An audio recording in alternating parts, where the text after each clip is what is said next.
Hello viewers, এখানে মলা মাছ নিয়েছি, কাঁচামরিচ নিয়েছি, ধনেপাতা নিয়েছি এবং টমেটো নিয়েছি। এগুলি দিয়ে আজকে নারকেলি মলাই মাছ দিয়ে ভুনা করে দেখাবো। কেমন আছেন সবাই? আসসালামু আলাইকুম।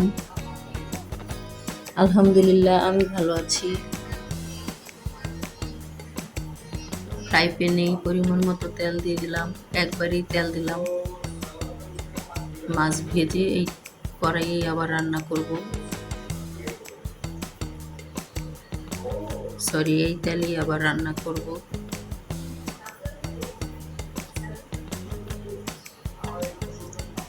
এখানে আমি সামান্য পরিমাণ লবণ দিয়ে দিলাম, যাতে মাছগুলি লেগে না যায়। লবণটা ভালো করে ঘষে নিলাম, তেলের সাথে মিশিয়ে নিলাম। এবার এক এক করে মাছগুলি দিয়ে দিব। এভাবে সবগুলি মাছ আমি ভেজে নেব।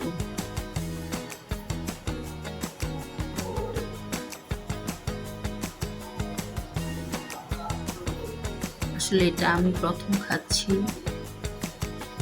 খাইনি কোনোদিন আগে এই মাছটা। মাছগুলি ভাজা হয়ে গিয়েছে। আপনারা কে কে এই মাছটা খেয়েছেন এবং কিভাবে রান্না করেন জানাবেন। এখানে পরিমাণ মতো পেঁয়াজ দিয়ে দিলাম।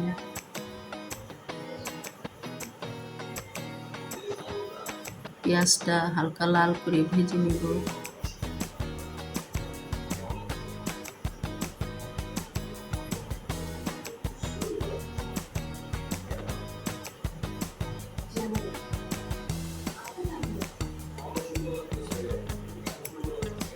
হালকা লাল করে ভাজা হয়ে গেল। এবার 1 চামচ হলুদ, 1/2 চামচ ধনিয়ার গুঁড়ো দিব।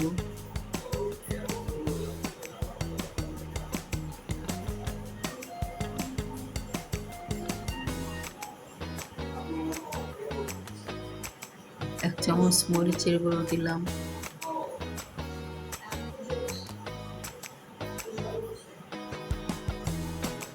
অল্প লবণ দিয়ে দিলাম, যেহেতু আগে লবণ দিয়েছিলাম তেলের ভেতরে, তাই এখন আর বেশি লবণ দিলাম না। মশলাটা এভাবে একটু ভেজে নেব, তারপর পানি অ্যাড করব।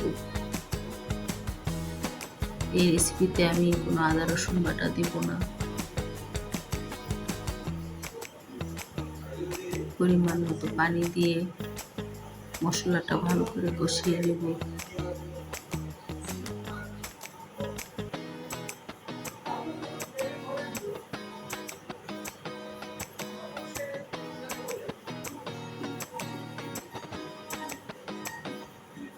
দুটো টমেটো কেটে রেখেছিলাম, টমেটোগুলো দিয়ে দিলাম। এখনকার টমেটোগুলো সিদ্ধ হতে চায় না, শক্ত শক্ত থাকে।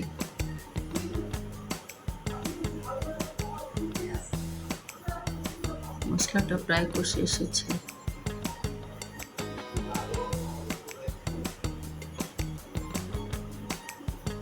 দেখে নিচ্ছি টমেটোগুলো সিদ্ধ হয়েছে কিনা। সিদ্ধ হয়ে গিয়েছে আমার টমেটোগুলো।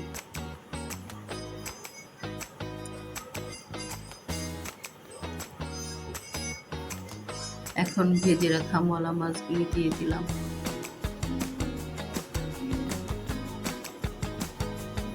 নারকেলি মলাই,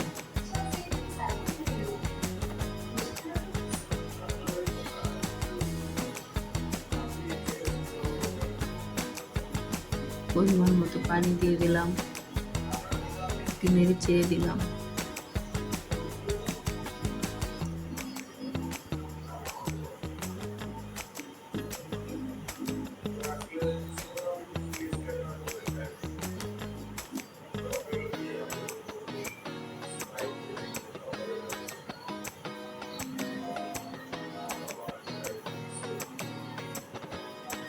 দুটো কাঁচামরিচ ছিঁড়ে রেখেছিলাম, কাঁচামরিচ দিয়ে দিলাম।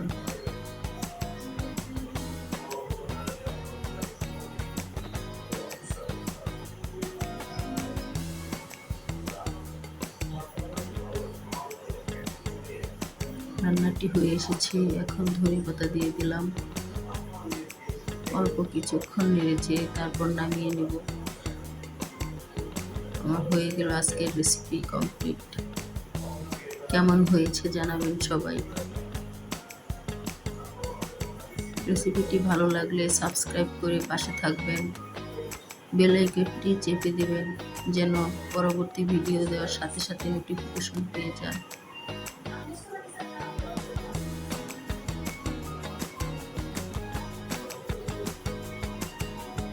সবাই আমার পাশে থাকবেন, একটা লাইক করে দিবেন।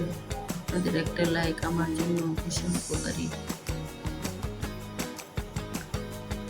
আল্লাহ হাফেজ, সবাই ভালো থাকবেন।